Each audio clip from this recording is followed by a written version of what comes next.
चुगली तू करताड़ो घरे घरे घुमा तारो चुगली तू करतारो घरे घरे घुमाताड़ो चुगली तू करताड़ो घरे घरे घुमा तारो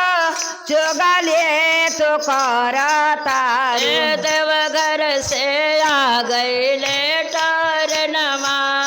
घबरा गईल मनवा ए देवघर से आ गईले कांगनवा घबरा गईल मनवा देवघर से आ गईले टरनमा घबराइल मनवा देवघर से आ गईले कांगनवा घबराइल मनवा ओही टरनमा में शिव गुरु बैठल बाड़ो ओही टरे नवा में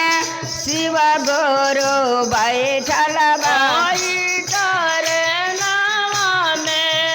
भोला दानी बैठल बाड़ो ओही रे टरे नवा में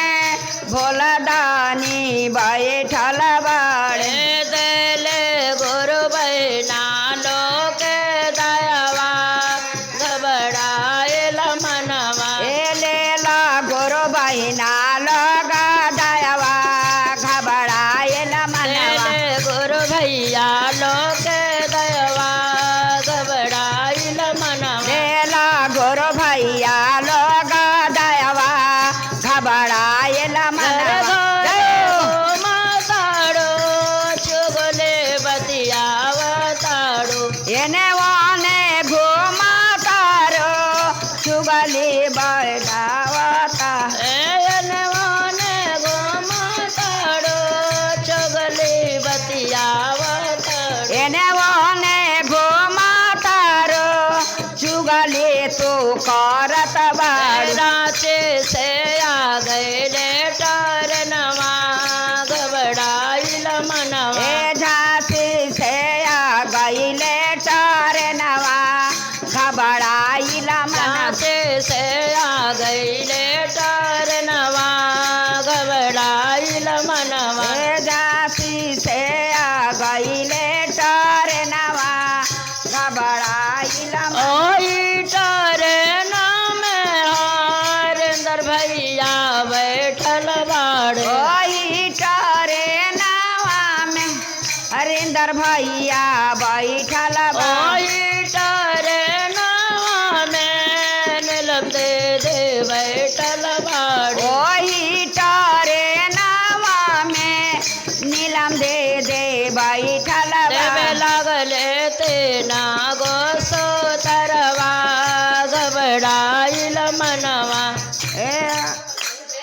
लगले तेना सूत्र गयनवा घबराइल मनवा ए देवे लगले तेना सूत्र ज्ञानवा घबराइल मनवा देवे लगले तेना सूत्र गयनवा घबराइल मनवा ए देवे लगले तेना सूत्र ज्ञानवा घबराइल मनवा घर घर पहले में दया मंगलो दूसरे में चर्चा कैलो पहिले में दया मंगनी दूसरे में चर्चा तीसरे में नम शिवाय पर नमवा घबराइल मनवा ए तीसरे में नाम शिवाय पर नमवा घबराइल मनवा तीसरे में नम शिवाय पर नमवा घबराइल मनवा ए तीसरे में नाम शिवाय पर नमवा घबराइल मनवा सबलो शंकर भगवान की जय। हर हर महादेव माई भवानी सच्चे दरबार की जय।